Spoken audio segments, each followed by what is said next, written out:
So welcome, I'm Matt Ryan, Polytheater Director, host of Script to Screen. Tonight we're celebrating Script to Screen Get Out. Has been nominated for 4 Oscars, Best Actor, Daniel Kaluuya, and 3 for our guest today, Jordan Peele, Best Picture, Director, and I think the most important original screenplay, since we're a screenwriting show. Okay, so before we start, I just want to get the controversy out of the way. One bit of controversy. Do you feel snubbed because you didn't get a Best Documentary Feature nomination? Damn it. It's real life. Yes, no, I do not feel snubbed. I feel very, this is the craziest dream come true, these nominations. You know, the genre of the movie and the confusion over what to call it is kind of, it's kind of cool to me. I set out to make a movie that we've never seen before. So I think that, there's a very human need to categorize things. I think it's something that makes us sort of stand out from the rest of the animal kingdom in good ways, but also very bad ways. And so the fact that this movie itself is about categorization that we do, I find it kind of like, twisted and a little funny that we're having a hard time categorizing the movie. So I think it's one of the reasons people, because it was a phenomenal success. Horror films usually do not gross hundreds of millions of dollars. It's one of the reasons people keep going back to see it over and over again, or study, because they don't feel like they don't know how to categorize it. Yeah, well, that's cool. I do think the repeat viewing of the movie is the thing that sort of sent the box office into that other stratosphere, and I couldn't be more pleased. It's, I really was trying to sew layers into it that I imagined, 20 years in the future, somebody would go, that movie Get Out, it's got some interesting stuff going on. Yeah, you should look. I'm gonna write something about that. So the fact that caught on instantly, those Easter eggs and I think the rewatchability. I think, I wanted to make a movie that didn't rely on a twist, but has many reveals to it. And I think that's another thing that happens is it's fun to take somebody who hasn't seen the movie, watch it with them, basically watch them watch it. I think that's like. Did you do a lot of that at the beginning when it first came out? Hide in the theater and. Yeah. I'm tuned into the audience. Which is interesting because the audience, horror film has a really special relation with the audience because it is so emotional and visceral, and the bodily reactions. When writing the script, did you imagine the audience reactions in your scene? Was that part of the process for you? Yeah. I mean, I'm from comedy. And when you do enough live comedy, you just get into this, you're in a zone where you're trying to get the whole audience to react. And you're trying to sort of surf the emotion and where the moment is taking the audience. You're trying to be very conscious of that. So that's my pedigree, basically. That's what is, I have an audience in my head that is like my best guess of how this will work. If we're writing a joke on Key and Peele, I can sort of hear if it works or not. Sometimes I'm wrong, but I've got a pretty good gauge. And then, so that moving into this horror genre, it was the same thing. It's you just have to be very conscious of what the audience knows, what the audience feels, what the audience thinks is going to happen, those things at every point. It's interesting. What any horror films influence you especially? Yeah. The big ones were Rosemary's Baby and the Stepford Wives, among others. But those were stories written by Ira Levin, who is a really brilliant novelist and has written many screenplays. And his technique of inching us towards this inevitable, horrific reveal but not moving so fast that you don't understand why the lead character is staying in the scene. You know, I mean, this whole movie was made to address the black need for characters in horror movies to do the right thing, to avoid danger. I don't know if you ever watched a horror movie in a black neighborhood, but it gets loud. And black people are like, come on, get out the house, you know. Call the cops. No, don't walk backwards, motherfucker, don't do it. And so I wanted to make a movie that was for that audience. And I knew I had to if I was going to have a black protagonist in this movie. The character's actions have to pass the African American smell test. You know, it has to, or else you're just done. And so what I realized was what Ira Levin did with Rosemary's Baby and the Stepford Wives is he wove these very social thrillers, and he built them so subtly that the main character couldn't quite tell if something really dark and horrendous was happening, or if this was just garden variety, average social weirdness. And that's what keeps them in the character. So, you know, I think with one of the things we achieved with Chris is like, we understand why he's there. Even if we want him to leave, we get it. Yeah, did you have to balance that? Because we know you don't want to diminish his intelligence, because we should get out. So was that something early on the drafts with Chris you had to focus on to make sure he was smart enough to, you know, not be that character? Well, I think what ruins a lot of horror movies is it's hard to write a horror movie where the lead character does the right thing. Because as soon as it gets scary, leave is the right thing. Right. And then all of a sudden you're paying for another set. You don't have the money for another set. You don't have you got to bring the monster over. So it's a difficult thing. And you know, there's this, you know, some classic, it's like an Eddie Murphy bit. I don't know if you guys remember, I think from maybe Delirious, but, and Richard Pryor did some material on this too, but this idea of like, if black people were in, you know, the leads of a horror movie, it would go very differently. And the example Eddie Murphy uses is like this sort of Amityville horror setup where, you know, white family goes into a house and he hears, "Get out." And it's like, what do we do? What do we do? Or something like that. Black family, you know, goes in the same house. "Oh, nice chandeliers. I like it. This place is get out. Too bad we can't stay, man." It'd be a short movie. So, you know, I had this extra sort of, you know, I think the reason this movie, you know, sort of resonated so much is it turns out everybody, you know, whatever race you are, everybody wants the main character to do the smart thing. Right. And there's just a tradition that's of horror that gets a little bit lazy on that. But for you, it's interesting because most horror films go the route where the woman is the victim hero and traumatized. You decided to flip the convention, make the male actually have a traumatic experience. So did you always land on that, or did you consider other options? Going for the woman character or something else? You know what? There was a draft or an almost draft.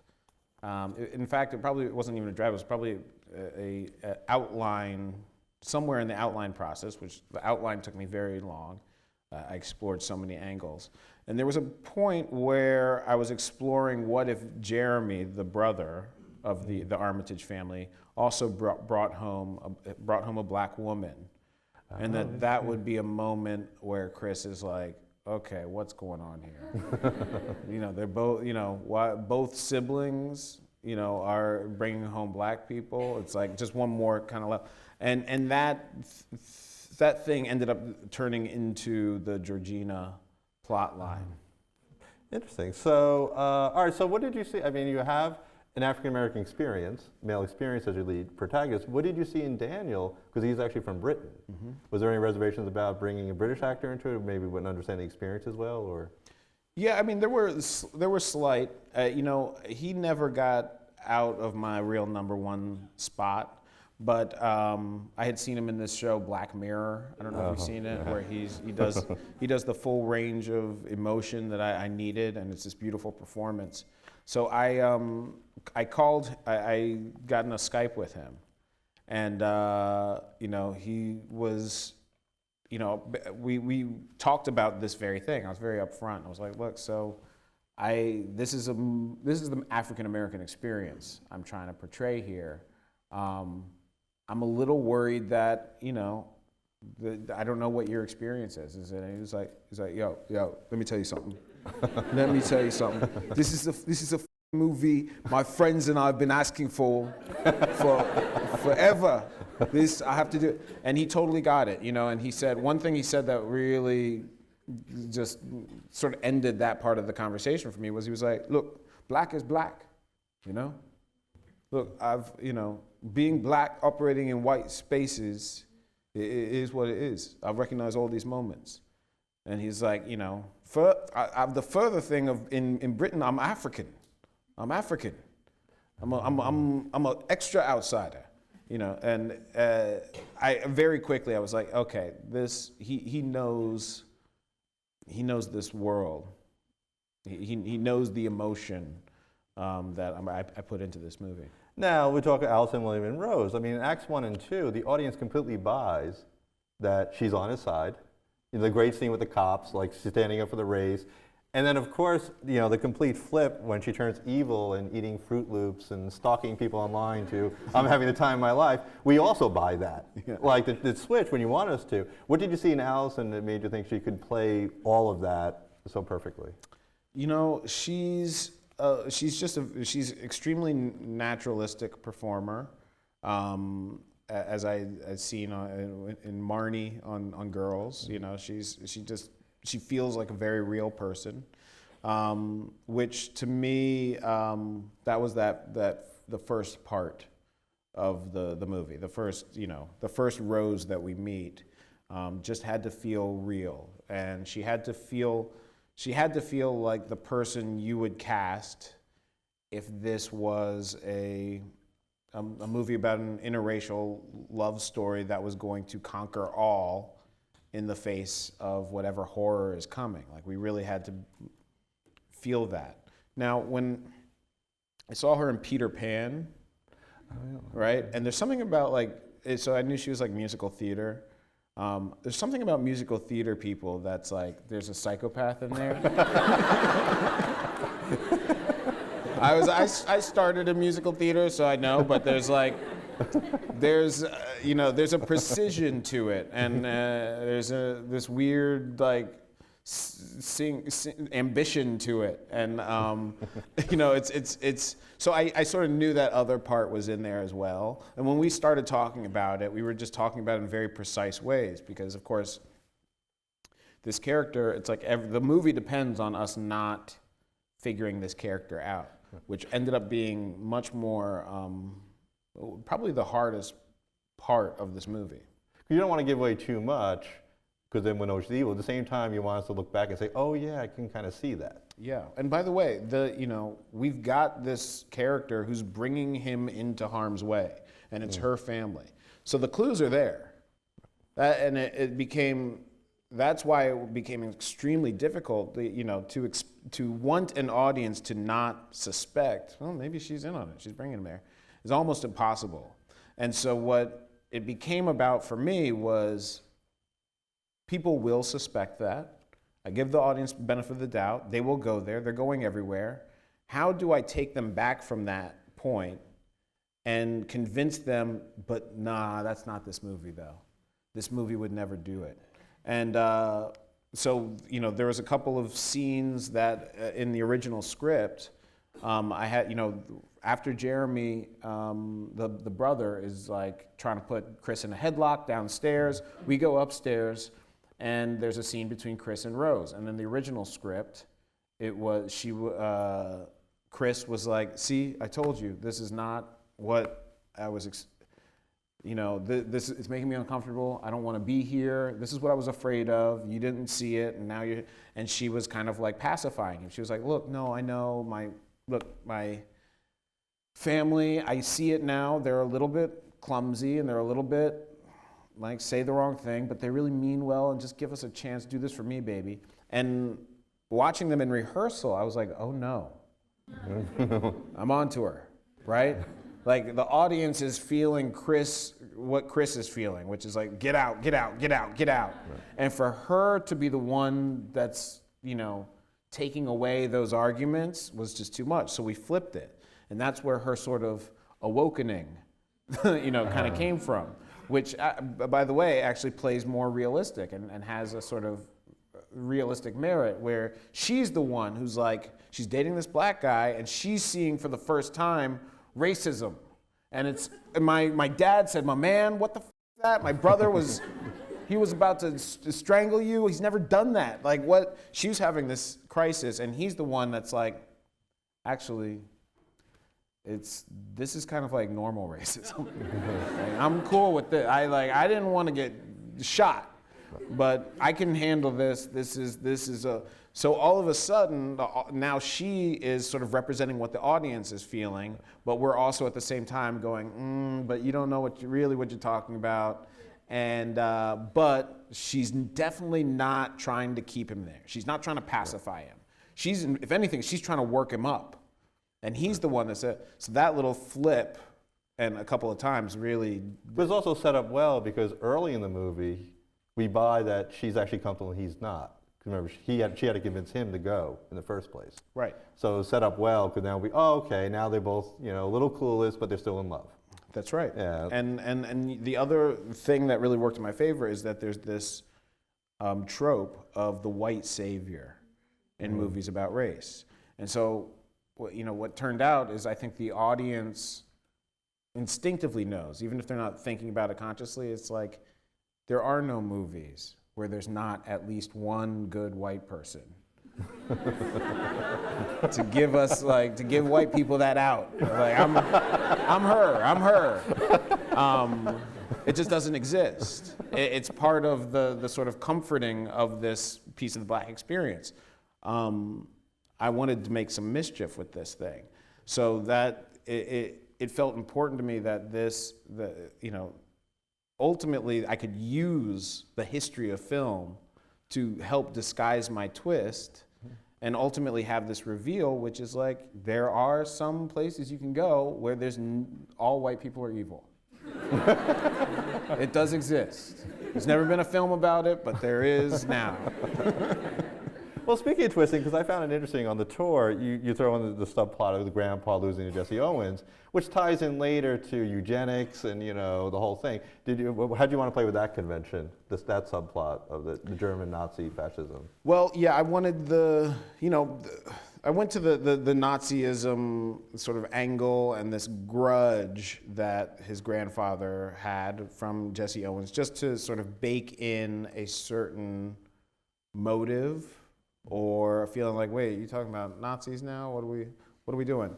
But yes, the real thing was that character, Roman Armitage, upon being beaten in the qualifying round for the Olympics, went mad, and he's part of the secret society, and he's the one who began working with this theory that the black physicality is an unfair match.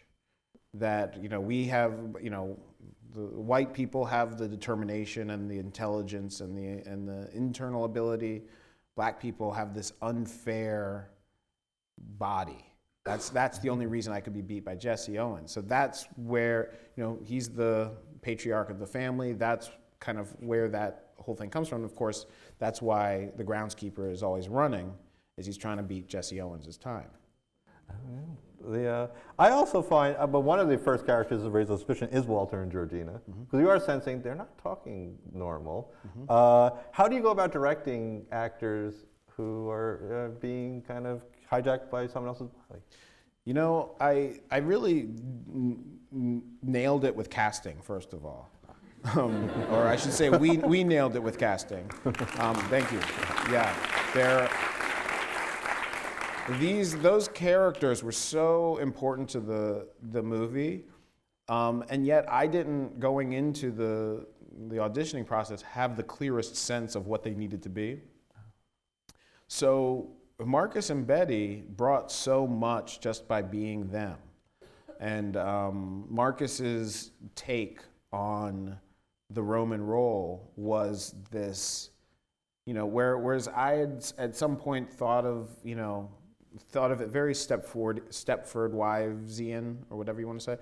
I had thought of it, is it like, are they kind of like lobotomized or da-da-da?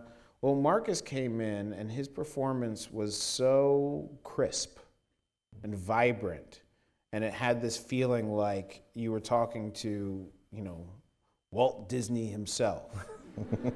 And I'd never seen anything like that. It scared me. It put me off balance.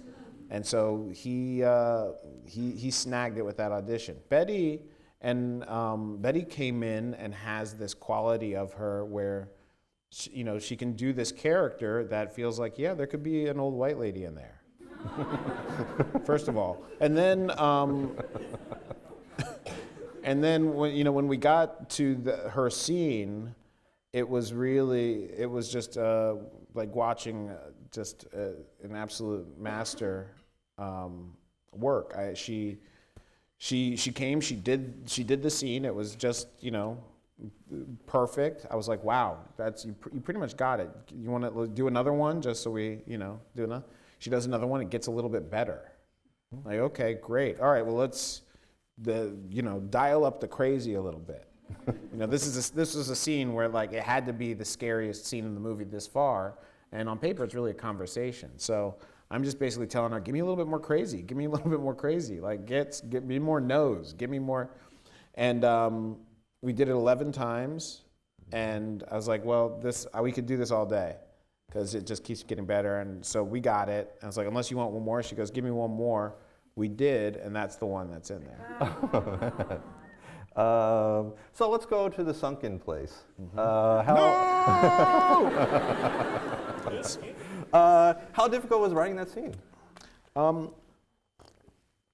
It was that writing that scene was a little of everything. It was at the point in the scene. Imagine getting to this point in the scene, not knowing what needed. All I knew, just like that other scene, all I knew was that I've had the audience waiting for 35 minutes for me to tell them what's going on, and this was this scene needed to be scary. It needed to tell them, look, you've been waiting for a reason. This is scary. So I went to this idea of like, what's worse than death? And of course, this feeling of being trapped in your own body for, eternity, or having no agency, having no voice, not being able to, and I had always felt like, when you're about to fall asleep and you feel like you're falling, but so you wake up and you catch yourself. I always thought to myself, what if you didn't catch yourself? What if you didn't wake up? Where would you fall to? And that was sort of bubbling under as kind of the scariest idea. So when I got to writing this scene, it came out very instinctively in terms of my worst fears and sort of imagery I felt like was beautiful and cinematic. And it wasn't until I sort of completed that scene that I really started noticing the parallels to the prison industrial complex, and the fact that black men are essentially abducted at a completely disproportional rate and sort of tossed away, and not just tossed away, but neglected, forgotten about by society, by myself. I got to this point in the script without really thinking about that. And I started thinking about the experience of being black in a movie theater and not having our not having our voice represented, not having our skin, our sort of idea. And you yell at the screen, don't walk backwards, mother. And they, they still do. And so the connection of this lack of agency, this connection between the lack of voices, and so at that point I realized the sunken place was this symbol for the system that keeps us down. I originally felt like it was black people, but I feel I've had many people, women, many people of all different races tell me they've felt that. So I honor that now, that this is a feeling of the voiceless, a feeling of having your power taken away. And so I wrote this scene, and I just started crying at the end of the scene. Up until this point had been such a fun process, and it was still fun, but this emotion poured out. And what was it, the process working with Daniel on set? Because he does everything paralyzed, all in his face, in his eyes. How did you work with him on that scene? Well, that he of course the iconic shot where he just is frozen is just it's a beautiful sort of mask he puts on. The moments that really impressed me of his work in that scene were the scene leading up to it. So he comes in, and Missy, who we know has this hypnosis trick that the audience is like, don't get hypnosis, and he comes in, and I need that, like I said, I need that black audience to stay with us. So he can't just come in, yeah, sure, let's do hypnosis. That doesn't work. So for him but we understand why he would come in to his potential future in-law, her little chamber and everything. So his guard was completely up, the way our guard in the audience were completely up. And the trick for me was as a director, I needed to hypnotize Chris and the audience before they knew it was happening. That's where the teacup comes in, right? She's just with the teacup, and she's talking about, they're talking about pocket watches, and that's not, it's a thing, but whatever. And then before we know it, we sort of realize, oh, it's already happened. I can no longer judge him because I missed it. So that's, with Daniel, we were talking very much about this guard he was putting up and how that becomes stripped away. And he accessed that real dark place of not showing up for, the character not showing up for his mother when his mother died. And it's, let's talk about Catherine Keener, because how did you work with her? Or how evil did you make her in that scene? Was there any kind of wrestling of how far you'd pushed Missy's character in that point? Yeah, it was she got hypnotized for this role to see what it was like, and she had it recorded, and so we watched that together. We talked about it, and to hypnotize, you really need to be able to put somebody at ease. And to put the subject at ease, you have to. There needs to be a certain calm and a certain just emotional. Relationship. So it was important for us that Missy was the character that was kind of the most comforting, even though she's not, but she's listening to him. She's feeling what he's telling her, what he's showing her. And she got pretty emotional several times with him, because she was kind of going, I think Catherine was forgetting that she was, a villain in a certain way, for many of the takes. And it was very helpful, because it, much like an actual therapist relationship, or an ideal therapist relationship, it helped Daniel open up. And there was a couple of these takes that, at the end of it, Catherine was crying with Chris or Daniel. And then it wasn't, but I was like, I needed that dark take too. I needed that take where she rips the rug out of this person we're kind of trusting. She helps him get to this thing, and then she goes, sink into the floor. And it's just this turn that gets us. So I let her do the emotional one the whole day, and then at the end I said, you got to give me one with the evil version, and that's where it goes at the end. Now we're at the party scene, auction scene. What were the challenges directing that scene? How much did you leave out of the floor of like him interacting with the different people that are considering his body? Not a lot on the floor. You mean like the cutting room floor? Yeah. Yeah, there's not a lot that's cut from that scene, those scenes. There might be a little, there's probably a little bit, but the hardest part of directing those scenes were, those were the first times I had directed that many people. With the background actors and the other actors, and it's just chaos, when you have to do something like that. So it was logistically it was very tough, but I was very fortunate to just have found these perfect actors from I think from maybe Atlanta, maybe some from New Orleans, a couple of Alabama natives. We were in Alabama. But yeah, it was the logistical was the hard part there. I thought it was interesting the way they just had a collective evil. Like each character was part of one evil plan. Mm-hmm. So it was nice. So did you work with each actor, like which different aspect they would take of approaching Chris? No, these were all performances that I saw the tapes, the audition tapes, and they were all performances where I was like, got it. Got the role. There was not a whole lot of digging deep with those things.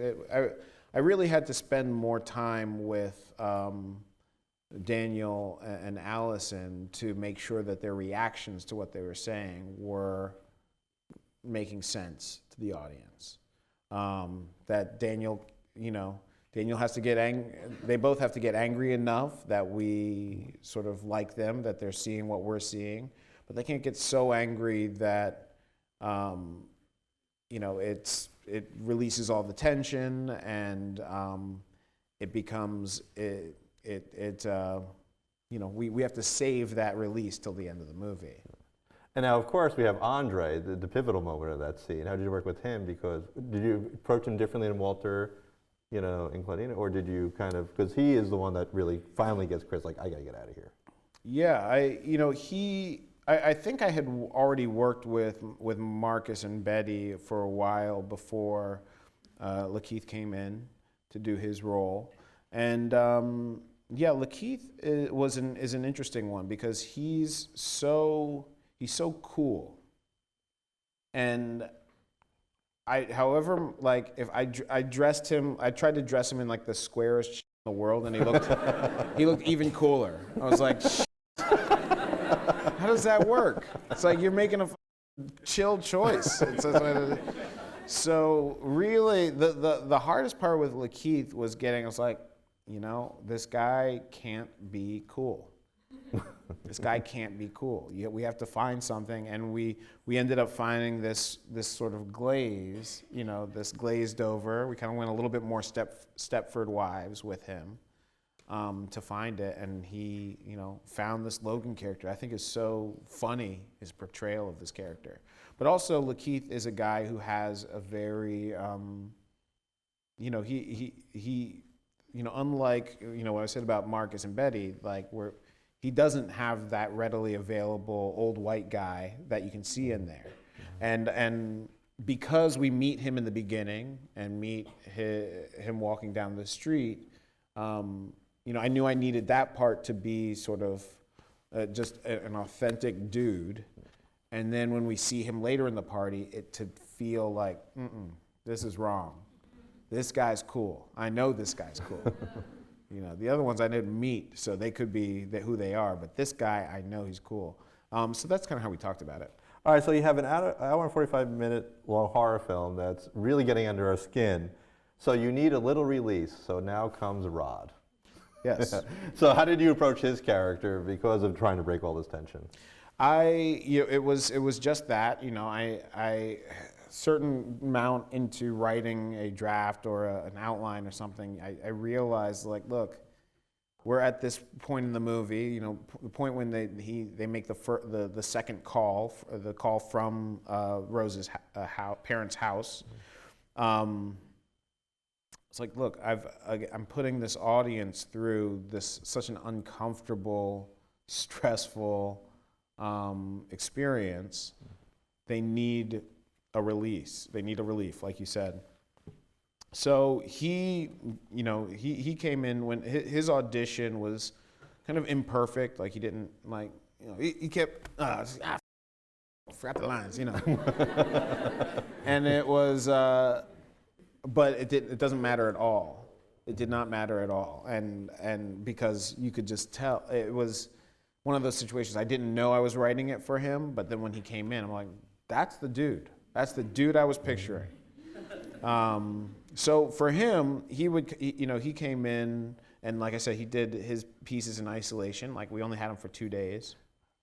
And he was, some of the lines, as I would write them, he would get like caught up in the script a little bit. And then as soon as I was like, well, you know what? Like, look, let's, how would you say this line? He would sort of open up, and he's a stand-up.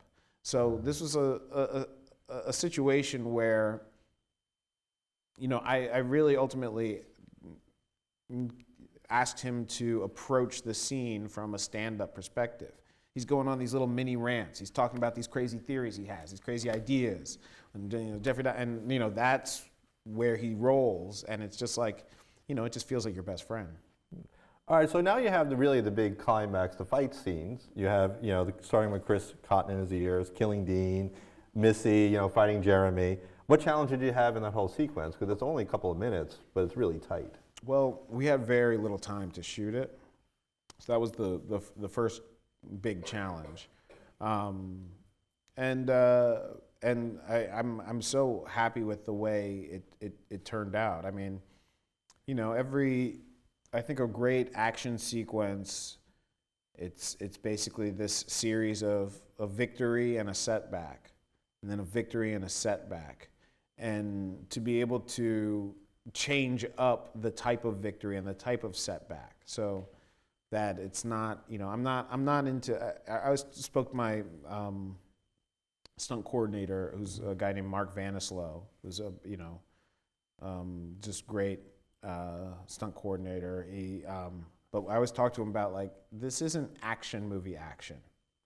That's not what I do. Like, I'm into horror movie action, and what that means to me is it's brutal, it's sloppy, it's off balance, it's improvisational.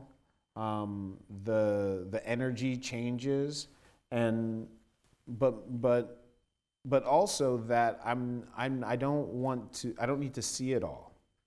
The most powerful violence to me is the violence you don't actually see, that the audience does in their head. The moment where he stomps Jeremy's head and kills Jeremy. It's like the most brutal moment in the thing. We don't see. There's no prosthetic. There's no blood in that scene. It's a guy.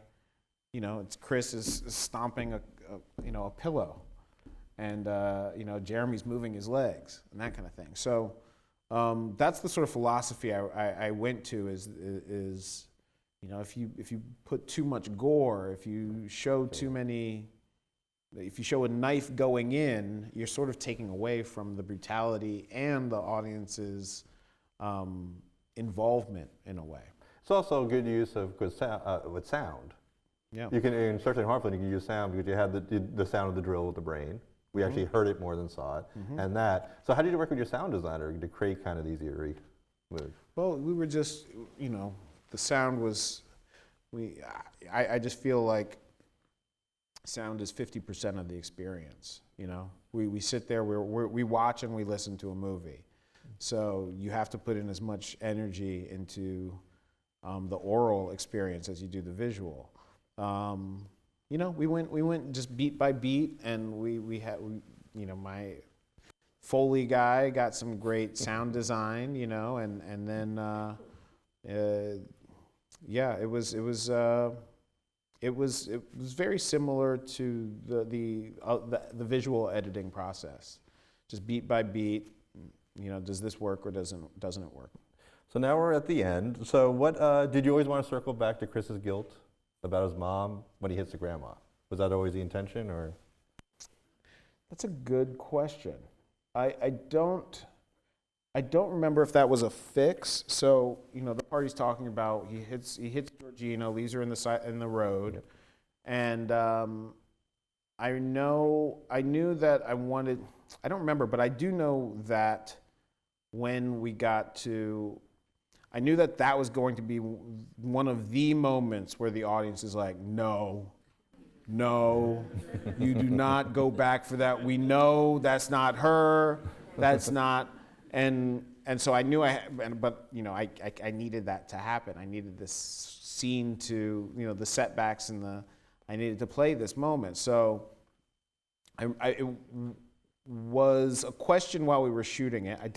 While we were shooting it, it's like, look, this won't work for the audience unless Chris is also like us going, no, and he does. He sort of, when he voices that, I always listen to that moment because the audience starts going like, and then when he starts going, no, they're like, yeah, no.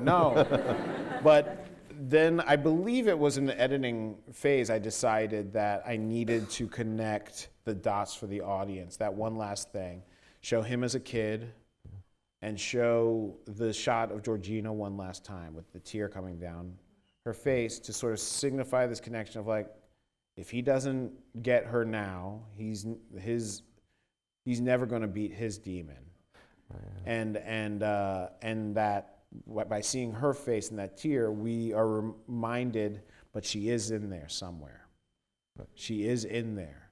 So when those two shots happen, like clockwork, I would watch this audience, the audience go, no, yeah, okay, no, and then understand why he's doing it. I understand why he's doing it, and that was kind of the process of that. All right. So then, did you wrestle with how brutal the ending would be, or the levels of the violence toward the end, or did you kind of always settle on your ending? Oh, I had several endings, in several stages of the script writing process. One of them was a little bit more Stepford Wives, Rosemary's Baby, where it took place in a gated community at that point, and Rod, Chris is trying to get out, and at the very end he sort of comes up against some final force or something, and we go out, we don't see what happens to him, and then it cuts to 3 months later, and we see Rod is breaking into the gated community. And he's walking down this sort of main street of the gated community, and he sees Chris looking in this mirror, in the window at his reflection. And Rod goes, "Chris!" And Chris turns to him and goes, "I assure you, I don't know who you're talking about." So that was one. And then I like the ending. Kind of Twilight Zone-y. Yeah, that one. Yeah. Well, that one was very Ira Levin. It's all going. You are going to become the monster.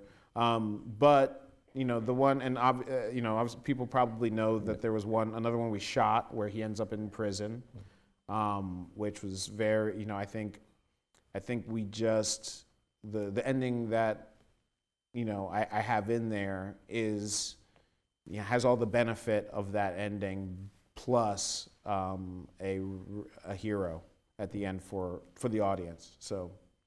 Now, I do have to ask you about another show you've done called Key and Peele. Mm-hmm. And I got to give you kudos to my favorite short, The White Racist Zombies.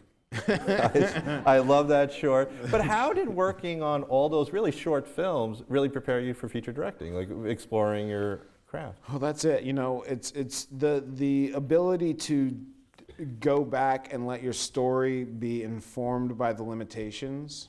Is invaluable. I'm an improviser, first and foremost. That was my earliest training was in improv.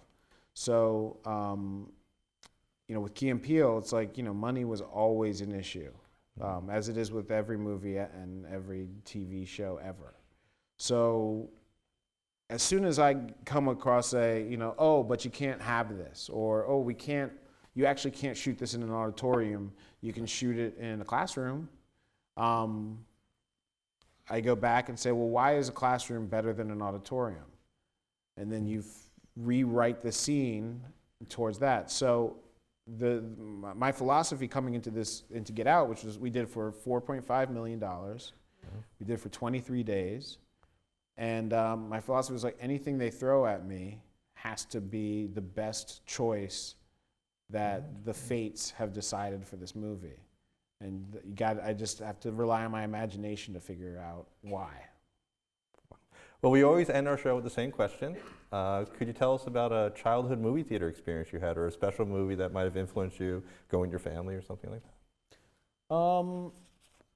Yeah, there's so many, and I just love, that growing up for me, this movie theater was like church to me. I mean, I would go there alone, and right after school, I would just go sit and watch with just a bunch of strangers, watch the same movies over and over again. One that was very special was Edward Scissorhands, which I saw at the Ziegfeld Theater in New York, which is this beautiful classic theater that's now gone, sadly, and it's huge. It was the biggest theater I knew of at the time. And that acute vision and aesthetic of Tim Burton, he had sort of explored it several times, but this was where it was like everything came together. And I just feel like that was a lead character that was an outsider, that was sort of, it was perfect timing, and the Danny Elfman score, everything is in perfect harmony in that movie. Well, like your great ending for Get Out, we do have to end our Q&A. I thank you so much for taking time out to talk about this film. I mean, thank